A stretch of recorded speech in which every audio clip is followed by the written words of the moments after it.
Hey guys, this is Grandmaster Jerry Sassy Fontanez again here for MMA Power Talk at the Dough Giant, sponsored by you, man. So a few days ago, we had a conversation with a gentleman who is a very dear friend of mine. He's a Jedi, but to be honest with you, the guy is so multifaceted, and I'm lucky and we're happy to say that we get an opportunity again to visit with him. So this is part 2. There's so much content that even if we had 10 parts, we wouldn't even touch the tip of the iceberg. So without further ado, going again, this time he's in California, has been there for a while, but we're going to get some more specifics and things that he's done, non-martial arts, but all artistic. Without further ado, here we got the legend, the Jedi, Kevin Brewerton. Are you there, sir? Thank you, sir. I'm here. Thank you, Fast Feet Fontanez, Jerry. Oh, man. Hey, listen, I want to thank you. I know you got that crazy schedule, and I appreciate you being able to even listen to the Power Talk that we did, because I know that sometimes, life gets in the way. We can't do things that we want. But yeah. From a scale from 0 to 10, and I'm being a little biased, how did you like it? That's a loaded question there, right? That's a loaded question. I've got to tell you, I thought it was a 10. So what am I going to say? Yeah, it's a 10. Yeah, but knowing you wanted to do a 10.5 because it's better your best. Because I think the phone call, your exact words was, "Hey man, I think we could do it better." I'm like, that's what I'm talking about. Yeah.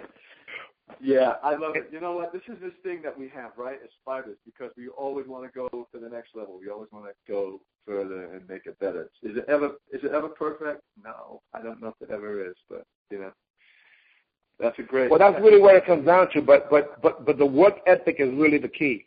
The work ethic is the key. I would assume that what separated you from most was exactly that. Not just the desire, because the desire is just one stage of it, but you still got to take action on the desire. Because you could be desirable or have desire sitting on the sofa having some popcorn while watching video tapes of other people doing stuff. Yeah, that's right. I agree. It's all about, you have the desire, but you got to have the self-discipline to put yourself through the paces, and then you get the rewards. There's no other way. That's it. Wow. But let me just start asking some questions because, I was, okay. And again, like we briefly spoke about, here we go, and we met each other somewhere either 83, 84 in Brooklyn, and then before you know it, I'm reading about you fighting, over in Budapest and winning the world championship with 20,000 people, and then you're coming back, and I'm seeing you, fighting in Bermuda around 86, and then we fight, I believe, in 87 in Empire State, and then 87 you're back in Bermuda, and then before you know it, pretty much you was gone. You in terms of being completely active as a competitor, and I'm sure a large part of that was the fact that maybe what happened with you is what happened with me and a whole bunch of other people, where we thought that if we gave 1,000% to the sport, this great sport of ours, it would probably grow with us and be able to be monetarily satisfying, to be able to take care of our family, and so on and so forth. So I would assume that's a part of it. Is that correct? Yeah, I think so. I think for me that, I won my last world championship I won was in 89, and then I continued fighting into the early 90s, and then I said that it's, I felt fulfilled, and I wanted to leave the sport with on the high note, with all the passion that I started with. So I could take that energy and take it into whatever else I do, whether it's, it turned out to be acting, and it turned out to be painting, and it turned out to be these other things. But whatever I transitioned into, I wanted to take it in the same champion force. And it's not like I wouldn't continue, because I'm always a martial artist, and I'm always consider, actually I sometimes consider whether I'll come back and fight again. And I feel like I could do that next week if I wanted to. But so it's always good to have that feeling that it's always there at your fingertips. But to put that energy into a new direction, and it kind of comes full circle. So you just keep feeding yourself, and that was my reason for when I decided that I would transition from fighting and then go into other things and stop fighting. Well, one of the things that I would love to talk about and we briefly talked about it, was the actual book. Because most people say they want to write a book. Some people start writing a book, but to actually get it not just written but published both in the United States and abroad, or vice versa, that's pretty interesting. Let's talk about that a little, because I thought that was something incredible. Yeah, I mean, the book was great. It was a great gift for me as well, because as I was, a lot of fighters, we do things instinctively, and, we don't always analyze what we're doing. I mean, we do. We analyze it to a degree, but, like, there's a lot of things that get overlooked. So when you sit down and when you have to teach it to someone else, then you realize exactly what you are doing. You see it from a different perspective. So writing the book was also allowing me to get a look inside my own head and find out what I'm doing instinctively that I just naturally do without thinking about it. So it was a really fantastic way to enhance what I'm doing, and also to give that back to other fighters and other athletes. So it was great. Well, and again, that's the truth about it, because this the 3 hours is supposed to be to live, to love, and leave a legacy. So yeah. When you're leaving your information behind, you're leaving it to your martial arts family per se, so they don't have to reinvent the wheel, and they can stand on the shoulders of giants. Like whether it's Think and Grow Rich or The Warrior Within, it gives people shortcuts to be able to produce the results that might have taken a lifetime to accomplish. So we thank you for that, because that's a very important thing. But now, I remember this. It's funny, and I'm gonna backtrack a little bit just because, and I want to talk about our personal relationship, because even though throughout the years we haven't had a chance to see each other, we've never lost contact. We fought, I believe, 3 times, and each time was pretty legendary. I don't know if I don't have any of them on video, except for maybe Joey Joyce may have the one which was the last Tommy Mays tournament, which might have been like 91, 92 or something like that. But I'm not sure. But I mean, do you remember any of those fights at all? Because all I remember was you being relentless. I'm speaking, dude, man. He just doesn't stop. Yeah. just doesn't stop. I mean, look, when I think of these fights, certain fights that you remember, and certain fights that I remember things visually sometimes, and then sometimes I remember them in my body.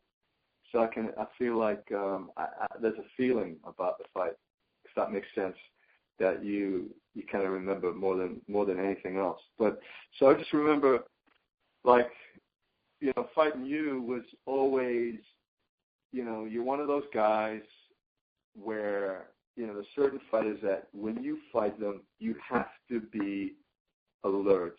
You cannot be asleep. You have to be 120%, or else you're going to get kicked all over the place. There's Alfie Lewis, there's a few other guys that are in this field. So you've just got to be sharp. You got to be alert. So I always had to have that when I fought you. Remember that. You're a tricky customer, because you've got all the fastest work. Hey, listen. So it's interesting, because I looked at Lewis right when I first saw him, saying, "Man, he could be my brother." Like he kind of reminded me of me, but he was an older version of me, just slightly over. But and I know that he was throwing kicks and punches. I think he maybe blitzed a little more than me, but I think I kicked more than he, possibly. Yeah. But him and I almost fought in '93 at his last Walker World Championships. It didn't work out. I ended up taking third, man. But I wanted to sneak and fight with him so badly, because he was the guy who who was bringing it in the UK at the time. And I'm like, man, I'm going to bring it from the freaking Bronx. Come on, let's do this thing, That's the fight that never happened that I wish I was able to watch. Yeah, exactly. You get these like super matches in your head that you'd love to see. Just that's the best, when you get these fighters coming together. What I'm doing right now, as I briefed you too, I believe that you, like you just said, you and Billy Blanks and a bunch of other people are still in the shape, if not better than when you competed, and you can still, if there was a platform for you to be able to play at, that was consistent with the standards that you was used to, that made some financial sense in a variety of ways. Because you and Toni Morrison were in your home, and we spoke about the Dream Team, and that's a long time ago, man. Yeah, that's right, exactly. You know, and you're right. I mean, I think it's a mindset. You know, once you're a champion, you're always a champion, because the same mindset that you have carries you all the way through. It doesn't change. So that's why, you know, myself and these guys and yourself, we can fight at any time right now because of that, and bring these teams together because of that. Like, it doesn't stop. It doesn't matter. You know, time is an interesting thing. It's like something that happened 10 years ago feels like it could have happened 2 days ago, or 1 hour ago. It's, you know, the time doesn't exist. It's in your head. You know, that's how I look at it. Kind of the notion that say, right? Time is tasteless, it's colorless, you can't even touch it, and there's a notion, so sometimes time stands still and sometimes it flies. So it all depends. And the fact of the matter is that there's no such thing as time, as you say. But let's go back into what we consider time, when all of a sudden I'm looking at this freaking movie, right? Well, actually, you in California, we over in your house. Now, what? It wasn't London, right? I'm over. It's a blur to me. I know. I was living in California then, but we were shooting in London at Pinewood Studios for talking about Fifth Element. Huh. Cause I remember we went over. We were over at Leamington Spa for a while, and that's when Toni Morrison and I went over to your home. Yeah, that's right. Yeah, and then we actually watched that fight with you and Alfie Lewis, the super fight, and you with a few people. We couldn't watch them because the damn video was the different speed. You had the European version of it. We couldn't watch those fights. Oh, that's right. Yeah. He was fighting this one guy. I forgot his name. I think it might have been Clifton Finley, and you were chasing him up the freaking to the bleachers.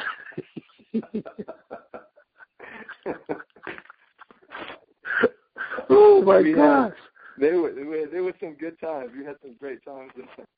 You know what? Oh, and the fight game. There's nothing like the fight game. But this goes back to time. You see, when Einstein was saying the theory of relativity, he said that if you're with a beautiful woman, you have a conversation, 5 minutes goes over like 5 seconds. But if you put your hand on a hot fire, 2 seconds feels like an hour, something like that. But our theory of relativity is if you're getting your ass kicked, it feels like a few days. But if you're winning the fight, it goes over fast, right? All relative. All right, so let's talk about the Fifth Element. But are you going to move to California and start pursuing some acting? And I was like, wow, that'll be freaking cool. But and then I look at you in this movie with Bruce Willis, and you're there as a pilot. Let's talk about that. Yeah, you know, acting is something I always wanted to do. It was something I was kind of doing when I was fighting in different ways. I was kind of like gearing myself toward that. And being in California is a, you know, it's a good place to be because there's a lot of artists and there's a lot of actors here. So the environment, I mean, you could do it anywhere in the world, of course, but L.A.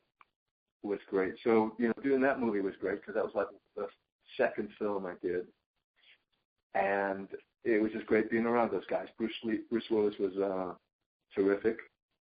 Gary Oldman, and these guys were just Chris Tucker. They were all fantastic. It was just, the set was crazy and fun. It was one of these sets that everyone was just, there was a party. Everyone was working and very professional, but it was a party. Everyone was having a great time, dressed up in weird costumes and having a good time. That Chris Tucker was off the freaking hook in that movie.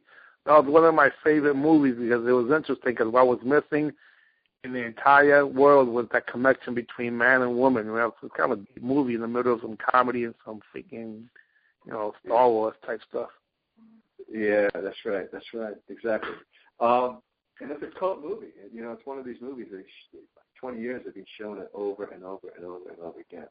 Well, probably about 18 years. It's been 18. I think it came out in 97.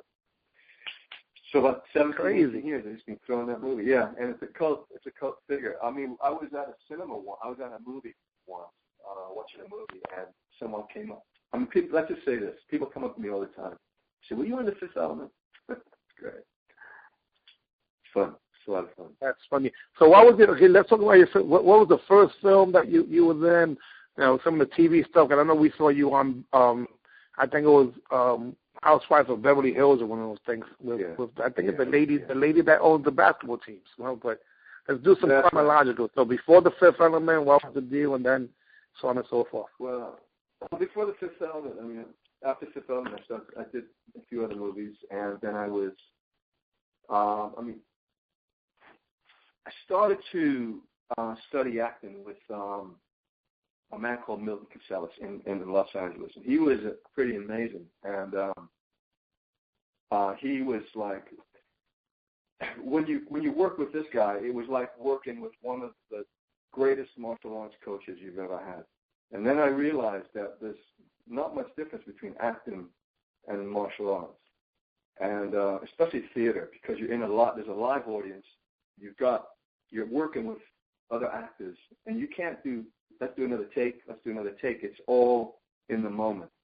You can't mess up. You got to be on it. You got to be in it. You're fighting in the moment or acting in the moment. And this guy, Casellas, was like tough but great, and he taught me so much. So I came to LA to learn a lot about acting, you know, and try to do movies. But what he brought out of me, what he taught me, was how to be an artist, you know, and how to do that through the eyes of a martial artist, because that was my way. That was my way into it. And I kind of learned how to do, you know, all the things I learned about martial arts that were helping me as a fighter it's different in acting. You know, as an actor, you want to be vulnerable, because the audience needs to see someone who can be vulnerable so they can relate to that person. As a fighter, you don't want to be vulnerable. That's the last thing. You want to be like a fortress. Nothing touches you. So they're two opposite ends. So the first thing I had to do was kind of learn how to juxtaposition that in a different way. And you start seeing how there's a strength in that, and how there's a strength in vulnerability. So when I started to get more and more involved in the techniques of acting and the conversation of art, you know, I kind of just saw how it took me into a deeper level of understanding of what I've been doing all these years as a martial artist and as a fighter, and how the expression of the human being, and that's really what it is. Because really, if you look at martial arts, it's an art, martial art. And then you've got performance art, and you've got fine art. They're all arts, and they're all ways of expressing yourself. Martial arts being through the human body, the mechanical body, working spiritually through that, and that's what all art is. So when I got the opportunity to, you know, being a martial artist helps me as an actor, and it helps me as a painter. Helps me in any of the aspects of the art, because of the discipline that martial arts brings to it. And not only the discipline, but the awareness and the passion. I mean, I don't paint any differently than I fight. You do the same thing in one thing as you do in the other. You just do it. When did you start painting? I think right now it seems like in recent years that's been like a major thing. I mean, I was shocked. I went on not that I'm surprised, because Musashi Miyamoto taught us that if you're a samurai, meaning a modern-day warrior, the Book of Void and water and so on and so forth, you know, we're supposed to be able to do all those things. You're a black belt. You're supposed to be able to do anything that you want. Yeah. But let's get a little more specific. When did you start picking up the brush? And, you know, I'm sure it's a nice story here. Yeah. You know, I started painting it was actually 10 years ago. 10 years ago I started painting. And first of all, I just decided I wanted to just start painting. And the Milton Cassell, I was telling you about, he was a director and a teacher, but he was also a fine artist. He was a painter himself. So he'd always be cross-referencing painting and artwork and taking us in that direction, taking me in that direction to see how everything connects. So I think, in a way, he opened the door for me in a lot of ways. But I think it was always there. It was always there because I was doing it as a fighter in different ways. It's the same expression in the same way that I was approaching my career as a fighter. So, but again, doing it in a different way. So I think it was about 10 years ago, and I started painting for about 3 years straight, doing abstract painting, just expressing myself. I'm not caring about what it looked like, and I didn't paint for anyone. I painted for myself. I just did it. And after 3 years, I just decided, I said, hey, look, I think I can show my art now. I could start letting people take a look at it, and I could start doing shows, and I could start putting it out there. So I did that, and then it was insane. It just took off. And people start responding to the art, and people start purchasing the art, and, there's collectors around in different places around the globe that have my art, which is great. That's what you want as a painter. It's the same thing as I want as a painter as I want as a fighter. We talk about legacy, that you continue and that you will go beyond transcend time. And my hope is that maybe one day, way in the future, they'll be still talking about you, myself, all these other great fighters that we know, and then that will be there. And the same with painting. Like I think like this. I've created a painting, and I hang it in someone's house or some office or wherever it is. And every day I affect that person. I'm affecting someone every day because they walk into a room and that painting's there.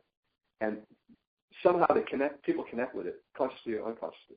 So somehow I'm affecting someone every day in different places in the world, every day. And that painting will transcend time. Will be there when I'm gone physically. So that's you know something that is so beautiful and it's so freaking true, because you interconnect with somebody even though you're not physically there. Your energy is there because your energy is still in that painting right now.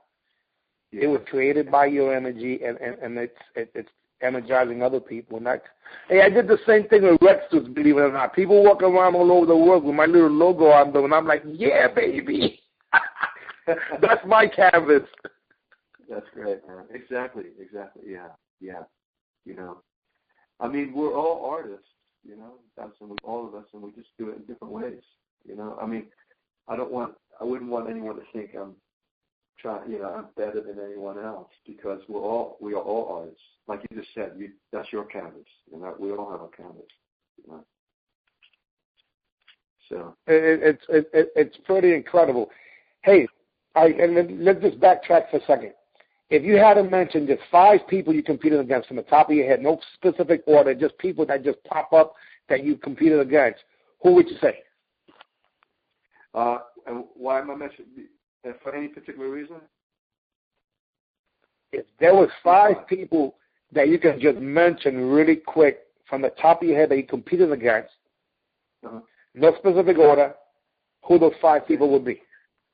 All right, let's start with you, okay? 5. Again, I mentioned it earlier. We talked about it because we talked about the energy and you're tricky and you got everything coming at different angles. So beautiful, love that. So we'll talk about that.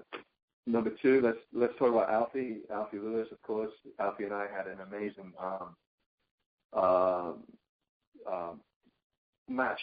fight off over the years, rivalry, I should say. And let's see who else. Let's say Billy Blanks. Let's say Billy Strong, super athlete, natural athlete, powerful fighter. Let's say Tony Sewell, big guy, strong, solid, fights well. I think he was the one you was chasing up on the bleachers. That's right. Yeah, that's right. Oh, man. And then you had all these other guys that were characters, man, like the freaking Overdog and freaking, all those nicknames were awesome, man. I love that. Oh, man. Listen, Martial Arts Illustrated, Bob Sachs, you got to give him his credit again because of what he created with Martial Arts Illustrated, with the Clash of the Titans, because that is where every fighter, we were hungry for that. We needed that platform. And he provided that full on. And just to be able to go and, as a spectator. I mean, a young Pele Reed. Give shout outs to all those guys, man, because there were so many guys. I looked at those magazines, and I saw them in your house and a few other places, and I was like, oh, my, I would have just loved to have been there. But to compete at it, imagine that. Holy smokes. And my crazy mind, since these people, most of them are still alive, that means that maybe something could still be done. See, as you know, I've always kept that passion and desire to take things to the next level because I spoke to a boy, and I shouldn't say boy, a young man who's 22 years old, named Justin Ortiz. He finished the #1 overall NASCAR last year. And this kid is one of my fans. His father knows me. But the point is still that I had a great power talk with him because this is going across whether it's Milano Casco or Justin Ortiz, Kevin Brewerton or Christine Rodriguez. I'm not holding anybody back. And I will be getting the Jerry Trimbles and all those guys, too, because, they're part of the history, whether it's point karate or as we call it, full contact kickboxing today. But, I mean, when I saw all those nicknames, Megatron and mention some of those guys, right? Because if you mention them, maybe I'll get a chance to interview them too. I'm forgetting a lot of them now. Oh yeah. Listen, I'm gonna go through a few of them right now because these guys are like, the salt and earth of the fight game. Alvin Mighty, first of all, great fighter. You remember Al? Peter Edwards. We talk about Peter Edwards, who was an awesome fighter. Mark Aston. And a lot of people may not remember Mark Aston, but he was on the circuit. He was unbelievable. Super great legs, actually. You would like this guy. The Overdog you mentioned, Vito Parra. Megatron. Who else are we talking about? We're talking about Curtis Page, who is out there. We're going back to the old names now. Curtis Page. Of course. Wait, hold on. Let's pause there for a second. His son is my third favorite MMA fighter right now. Michael Venom Page. No way. Seriously? That's great. Fantastic. Have you seen him fight? That's great. I love it. Michael Page is his son. Michael Venom Page is not good. He is incredible. He's blitzing people, knocking them out. His record is 8-0. The last knockout he had was in Bellator, which is the #2 organization in the world when it comes to MMA, and he's humiliating people, hook kicks, axe kicks, you name it. Plus, he has 2 submissions, arm bar and a rear naked choke. He's representing for the sport karate world, even though it's more like what Raymond Daniels does in terms of modern-day version, but he still has it with the vigor. The kid is freaking incredible, only has 8 fights, and they already comparing him to the greatest of the great. That's his son. Yep. He's got good genetics. He's got it in his blood. Great. Congrats to Curtis Page and his son. Fantastic. Hey, how about those teams? There used to be this team versus that team. I remember I used to go from the Taekwondo team to the, and just so you know, guys, the majority of the Kung Fu fighters here in the United States never had the same win ratio as they were in England because Kung Fu guys over here were pretty much just doing forms. So just a handful of them that really competed and did that. So you guys were the opposite of that, which I thought was like incredible too, Yeah, that's right. I mean, that's a whole different. Talking about, the Laugor A team. I mean, that was a historic team, man. It was historic. And when I joined the team, and the years that we were all fighting in it together, I think we reached a peak, and it was some of the fights and some of the wins that we had were just astonishing. I mean, it was literally historic. And it was great. I mean, Neville Ray was a captain. He was an awesome captain. He was solid, keeping everyone together. And we were tight. We were all tight. We all relied on each other. We all worked together. We all pushed each other. We all supported each other. And just we went out there one at a time, tight. I usually go out number one fighter, start the ball rolling, just get the momentum up, and then the rest of the guys just come out after me, follow them, bam, bam, bam, bam, bam.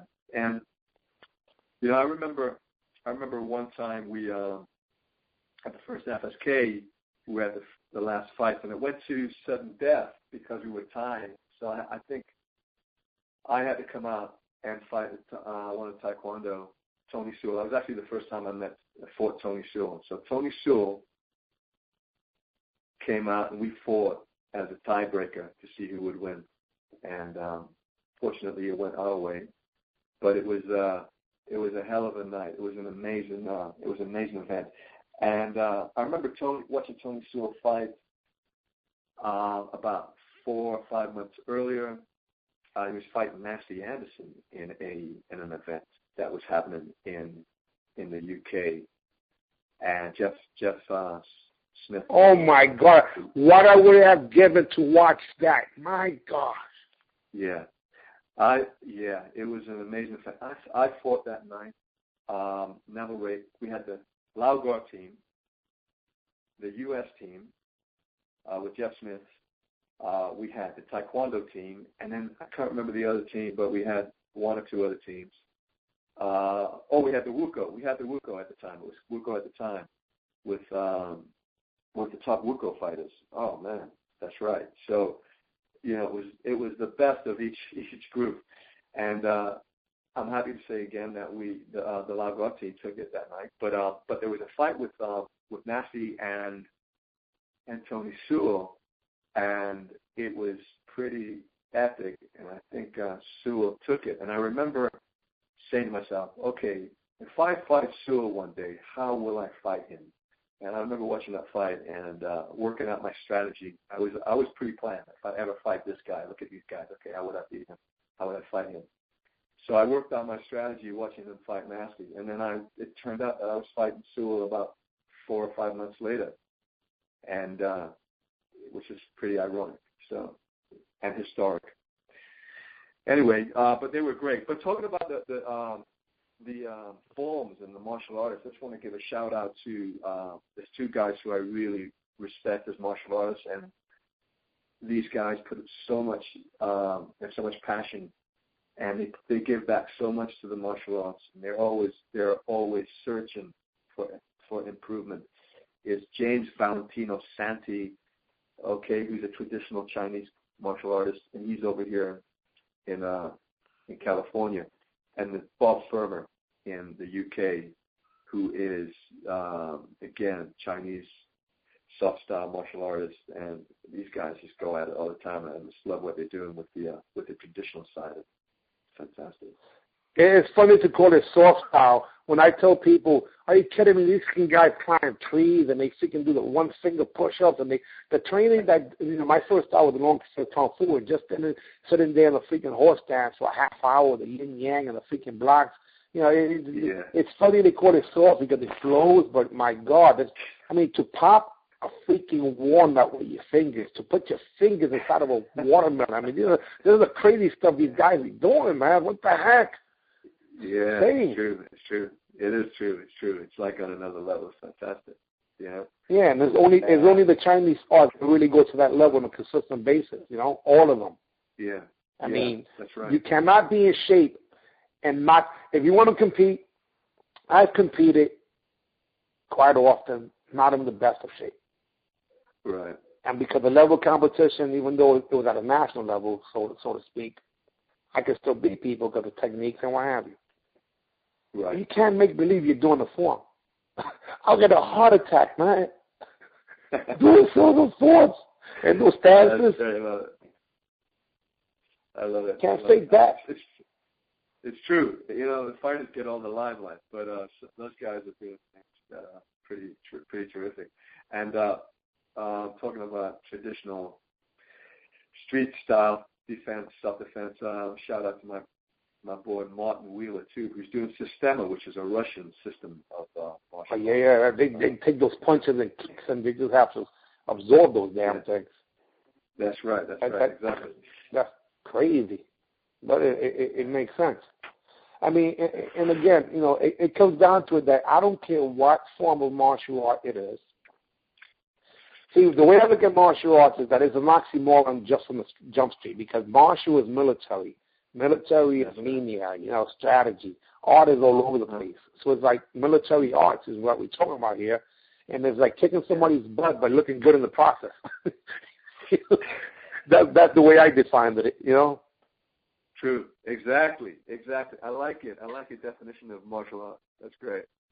Yeah, do it with style. Kick some butt with style.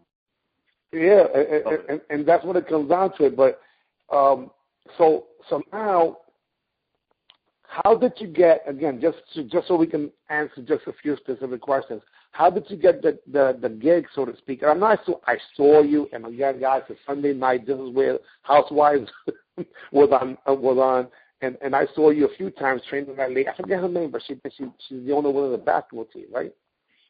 Yeah, that's right, Adrian Malouf. Well, I trained her. She's a black belt, so we do martial arts, and I teach her privately, and that is how that came about. She happened to be filming at the time when we were doing a lot of training, so she asked, they wanted to shoot us for a few seconds, so I just gave them we let it happen, so that was really it. And but she's a serious martial artist. She trains. She's all about kickboxing and self-defense. We do grappling. We do all kinds of things. It's great. She's hardcore. She used to be a tennis player, so she's been an athlete since she was a kid. So she's got the right mindset. And then the martial arts for a good few years now, maybe 9 or 10 years now. So it's good. And a shrewd businesswoman. We were successful. There's a whole family deal. She's the only woman that seems like it. That's right. Exactly. So her mindset, she's got the right mindset. And we talk all the time about how she transitions, because the mindset of martial arts and the mindset of, being, a winning athlete, and how to transfer that into businesses. And she's always looking at that and going back and forth with them. That's how she lives in those two worlds, business and sport, martial arts. So.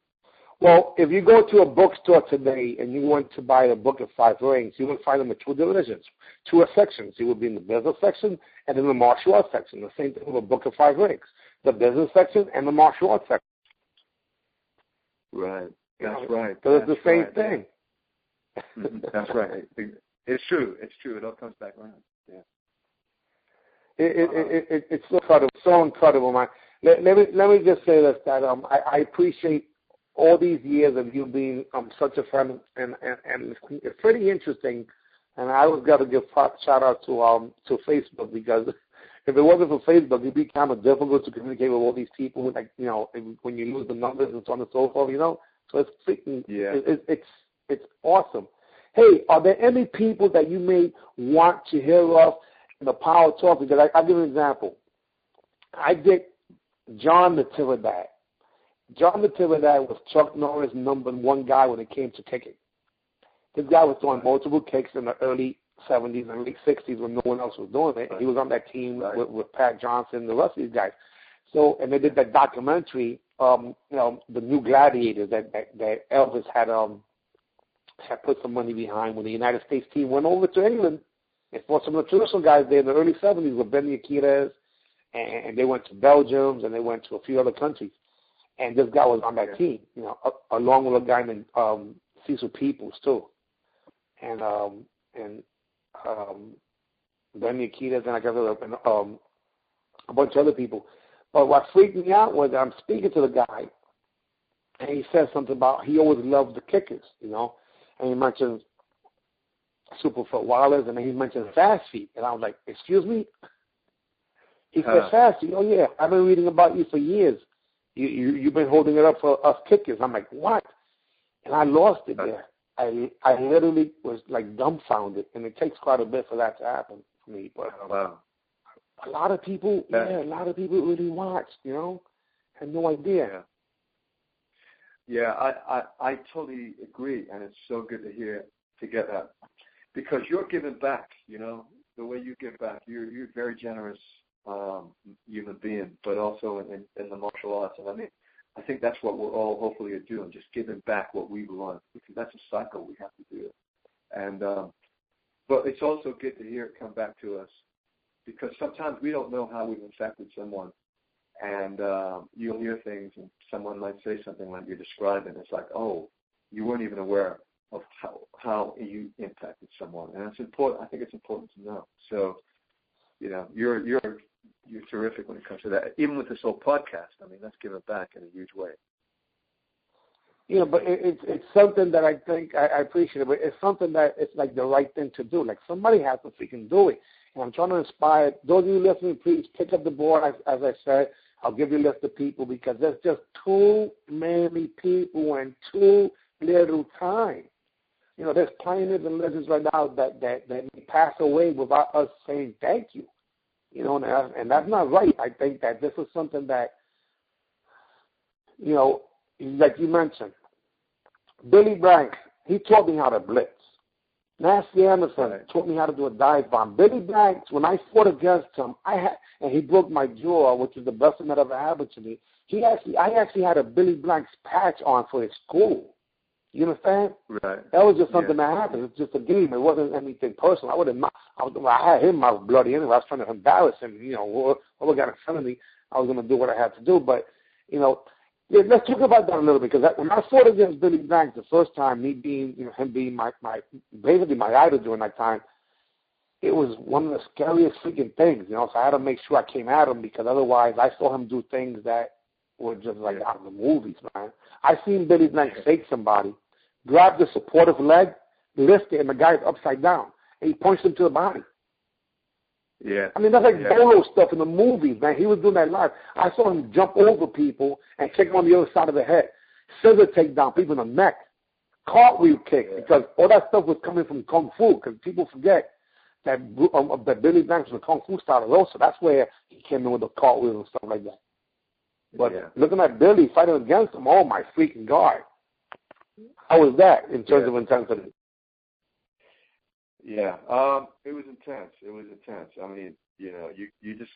just go. And I think once you get, for me, when you fight, I was like, you got to go in 110% at least, and then you find that you're in the fight, and you cannot be denied.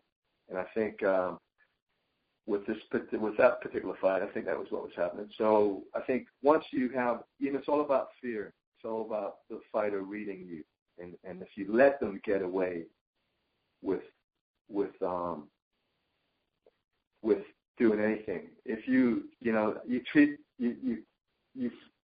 teach the other fighter how they've got to respect you in the match. And I think I try to do that with every fight when I'm fighting. That's it. That's my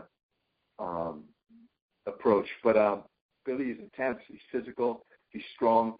But at the end of the day, it's no different from when I'm either fighting you or fighting Alfie or fighting anyone else who's strong and aggressive, and they're coming at you to win, and they have the mindset of a winner, So they all blend into one another in a way, if that makes sense. Hey, Alvin Mighty,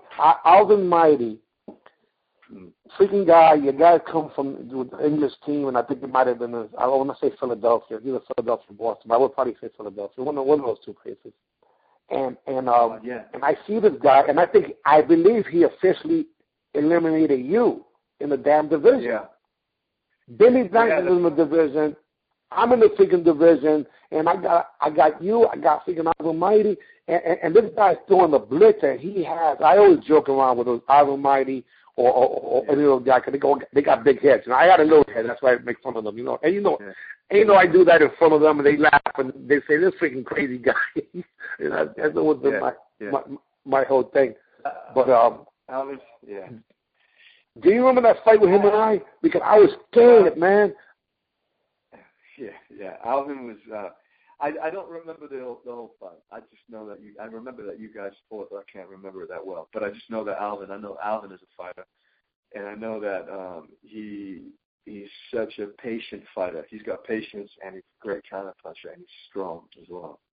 So. Well, what ended up happening was that in my fight against him, he got hurt. So the next day, you guys could fight teams. Oh yeah. Oh yeah, that's right. That sounds familiar. He scared the crap out of me, and I went back. He came blitzing at me, and I hit him with a counter. I did an anchor punch on him, and of course you would know. Most of you don't know. An anchor punch is a technique while your body's going back, you're going forward, and Muhammad Ali was the one that invented that. He did it on a whole bunch of people, including Sonny Liston. So an anchor punch is when you're riding the tail end of the fist, and then that's when you throw your strike when the person's 100% committed and they just fall short. Yeah, that's right. Absolutely. But yeah, I remember you guys going at it. I can't remember the details. Yeah, well, those are some of those guys. If you have videotapes out there, please share them. They're not your tapes. Any video that's out there from the 1960s, 70s, 80s, 90s, they belong to all of the universe of martial arts.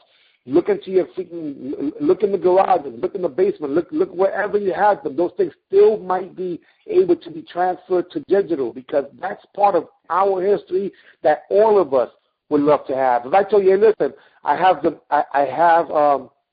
the Bermuda tournaments, the eliminations, and I have about 5 hours of it. Yeah. That thing right there, it may mean that I may not sleep tonight. Because that's part of this history that I would love to see. The same way when we were in your house. Didn't we watch tape after tape after tape after tape? Yeah, I remember. Yeah, we did. We were up like all night, right? Yeah, because it's part of our history. And I think that enthusiasm, passion, and desire is what keeps me going because I completely, truly believe that the best is yet to come because since there's people already who there's still people around who remember those things. If we can get that documentation out, then the next generations will appreciate the fighters beforehand, and the fighters from beforehand, from yesteryear, can still teach people. Let's just finish off with this. How was that tour that you did in 2012? How much fun was that? It was terrific. It's always good. It's always good to be back and just touring around and going back to the cities that I was fighting in. And it's always, you just feel the love, and it's great to give back, and it's great to be able to. It's just like a rebirth because everything is coming back around, but you're coming with a renewed and a deeper knowledge of teaching, and it's great to be able to give that. And everyone's enthusiastic, and everyone wants to learn. It's a great time right now for martial arts, for martial artists, and for what we're doing because we set a golden platform. They call it the golden era when we were all fighting around those times. And we set an amazing platform, and everything that's happening. We talked about the art last time, about what's happening now is a reaction to what happened earlier in the art world, and that's happening the same with us. So you've got all these fighters that are still, transitioning into this future, and there's so much history, and it's rich, and it's, I think it's going to feed the martial arts for years and years to come. It's great. I suggest you go to YouTube and you put Michael, and his nickname is Venom Page. That freaking kid will make you so proud. And I'm sure he grew up watching you because he's a little kid. Now he's in his late 20s right now. Michael Venom Page is one of the top 3 of my favorite fighters because, but this was interesting. 2 of my top 3 favorite fighters happen to be from the other side of the lake. It's crazy because I love Conor. McGregor, and I love Michael Venom Page, and the other one happens to be a woman, which is freaking Ronda Rousey. And not because she's this hot-looking woman, because she is, but it's not that. The quality of an Olympic athlete is a whole other level, and she proves it every freaking time. My gosh. Wow. Wow. Okay, awesome. I like it. Hey, it's exciting times. So let me tell you what's going to happen too, guys. I'm going to announce this so you know. As part of the plan, like I'm doing a seminar over on the 13th of November in Miami, which is in a few weeks, and I'm fighting next week, just so I can give people for the next 2 or 3 years, I want to be competing, not to win, but to show them what could be done. Whether it's my 360 spinning hook, to show anything that I did in the past, I'm still going to do it. I don't care about fighting the young kids, even though I did at one point. I'm saying, you know what, because I still believe I can, my ego and my techniques, I believe I can still beat just about anybody if I'm in shape. But I want people to realize that they're not old. 50, 60 is young. You could be old at age 20 if you're fat and out of shape and miserable. So it has nothing to do with age at all. Malaya DeCastro, formerly DeCastro, but now, she is the same weight she was when she was 16 years old. Now, this is a senior citizen in her 70s, and she trains all of the freaking time. So I want people to see how it is that a 50-year young guy can move. It doesn't matter if I was a teenager in my 20s or 30s. I can do all that freaking stuff to this very day. But I predict that if I'm able to do that, it'll inspire other people to start training also, so they can get young again. In addition to that, I'm laying out a platform on a whole other level when it comes to competition. So I started the ball rolling years ago, and there's a few things that I've worked with some people, but when it's all said and done, my plans always seems to be a little bigger than most people. Like if I want to have a karate school and I want people to come, I think Manhattan and Midtown Manhattan was the place to be, to me. Not that the Bronx didn't have schools, and Brooklyn has schools everywhere.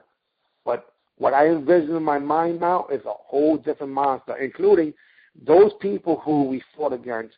To me, I call them snipers. I think I mentioned that to you before. The Jedi was a sniper fighter. He wasn't a point fighter because the sniper fighter was sharp, precise, and on point. Whereas point fighting is what these people do today, or sport karate, and some of those things are a little different. Hey, props out there to the next generation that was doing phenomenal, that came directly behind you. Matt Winsper is one of the best freaking fighters of all time, and he came as part of your team, Ricochet, too. Let's not forget that. We had all those juniors, man. There's so much information that we just forget. But when you brought those juniors over here to the United States and they kicked everybody's butt, Lee Irons tournament, the Twin Tower Classic. Now, that happened, right? When you had the equipment line also called Ricochet. Man, this guy here did not just equipment and uniforms and books and acting and painting, expressing himself as being one of God's creation that's supposed to do exactly that, just share and be as honest as possible. There's nothing more honest than the person, our first interview, that thing was classic. I listened to it, and to be honest with you, maybe because I'm getting old, I almost cried. Because I can understand what it is when you are a human being, that you just want to do the right thing. We're just little kids that want to do good so daddy and mommy can notice. And then we're parents that just want the best for our children. That's all it is. Right. We just want to be happy. That's all it is. We do things, but those are things that we do. All we want to be is happy. And a lot of us have happiness and joy taken away from us with this thing called time. Because we have to go into the past in order to have a good experience. And I say, heck with that. That's bullocks. Let's have some fun and some happiness in the future, because we don't know if we were in the future in the past. So the past was the future, because they gave away more money then than now. So I guess that was the future, and then we're in the past. But let's go into the next stratosphere.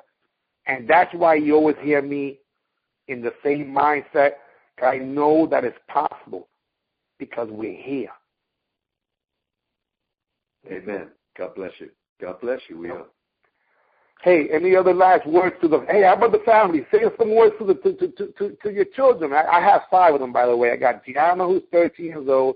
I have Jerry Foster, who's the second, who's 32, and Jerry Fonson is the third, is 2 years old. Then I have Anthony, who's 8 years old, and then Vincent, who's 11 years old, and then Sophia. Oh my God! I'm gonna send you a video of Sophia hitting some pads about 2 years ago.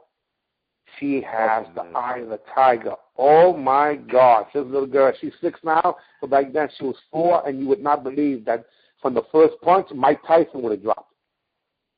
You know? I love it. Yeah, man. And they don't even do martial arts. They do soccer and they do horseback riding, and they don't do martial arts, but they'll get their black belts eventually. You know, I don't force that upon them, but I know they will get their black belts. You know. That's it. That's how I feel too. I got my shout out to my son Kobe, and my daughter Cavalia, who's in London now, and she is at college. She just started college, so I just took her over there. She's getting all set. So life is good, man. I'm blessed. We are blessed to have to have these kids and to experience that. And a lot of our friends, I'm seeing my friends from back in the day were fighting, all the fighters, families, kids, and it's great, man. It's just awesome. And you talking about Michael Page, right? Oh my God! Listen, I'm a fan and a half. You know what I'm saying? Like, I'm a fan and a half. I love what he's doing. Oh, you gonna when you see it. And guys, listen. Without bragging, the fact of the matter is that the greatest strikers in the world came up in an era that was from the late 70s to the late 80s.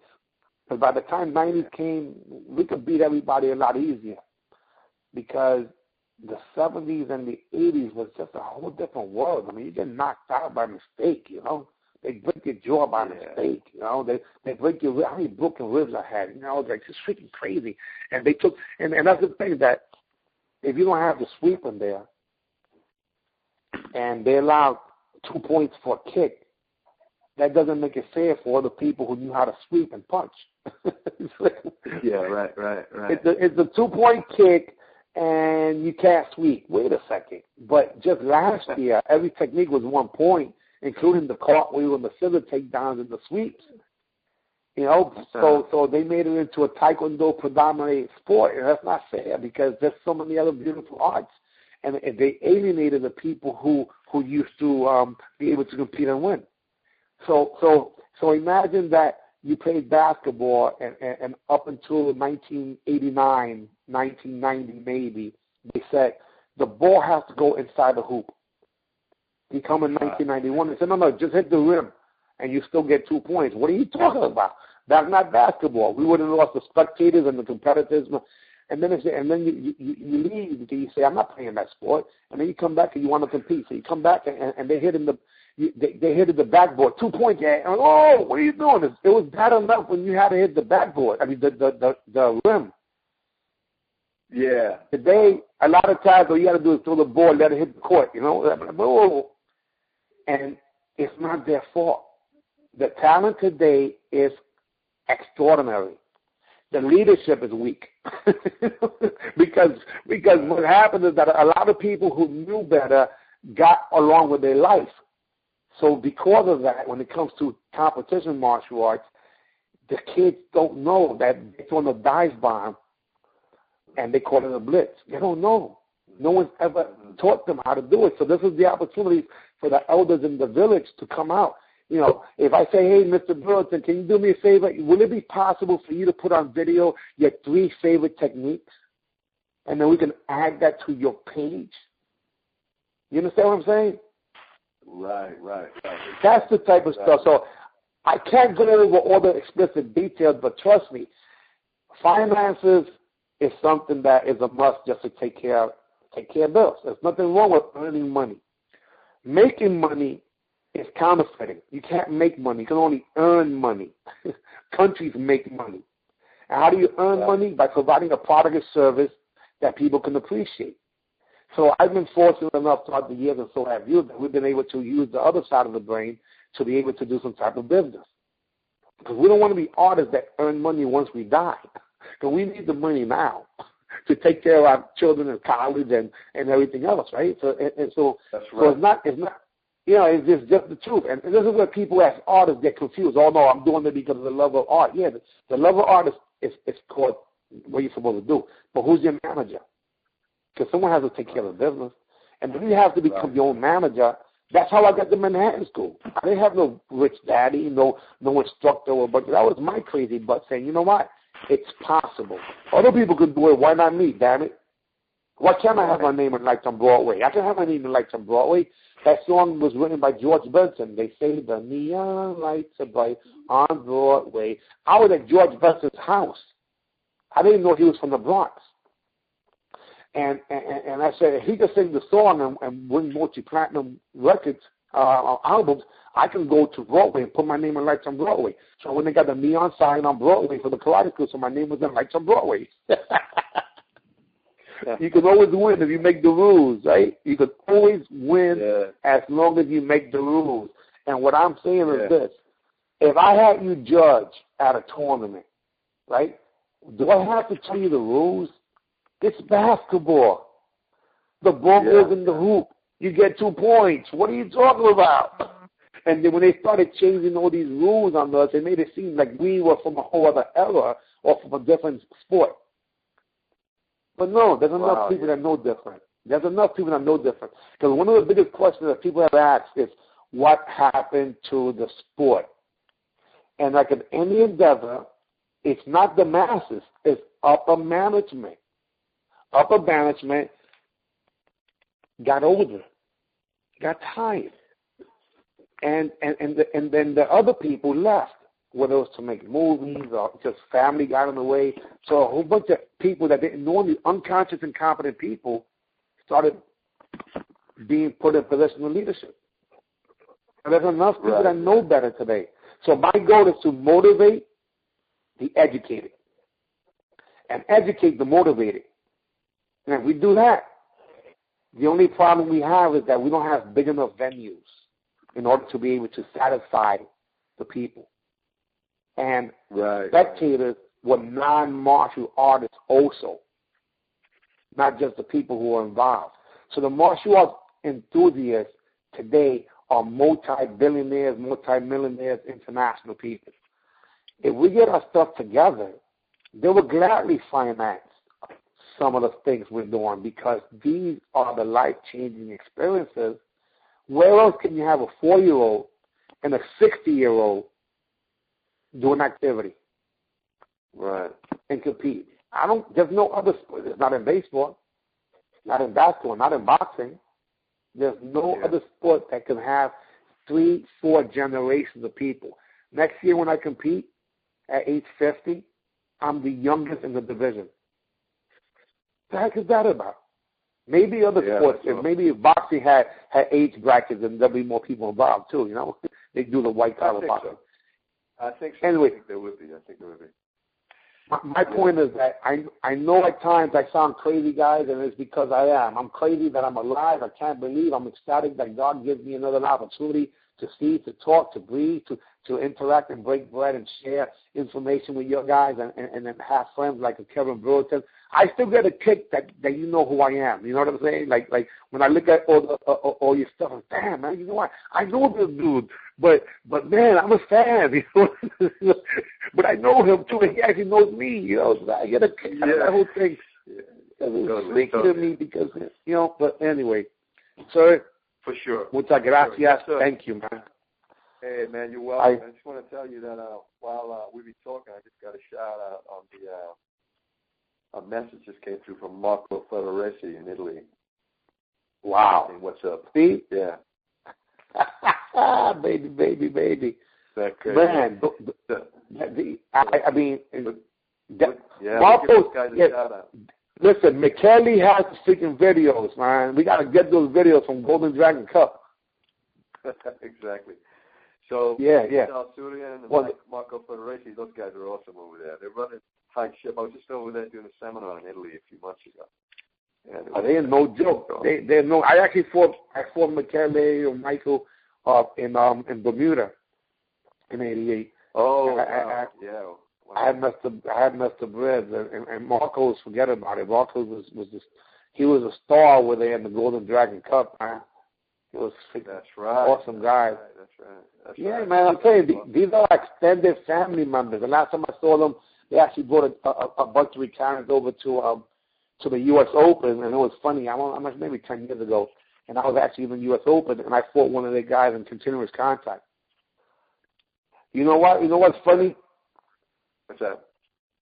Point karate was more difficult for me to do than continuous contact or full contact. Full contact was easier for me. It was a lot easier because most people didn't have angles, and I knew how to set them up and nonstop hit them. You know, point was hard, man, because you couldn't mess around and miss.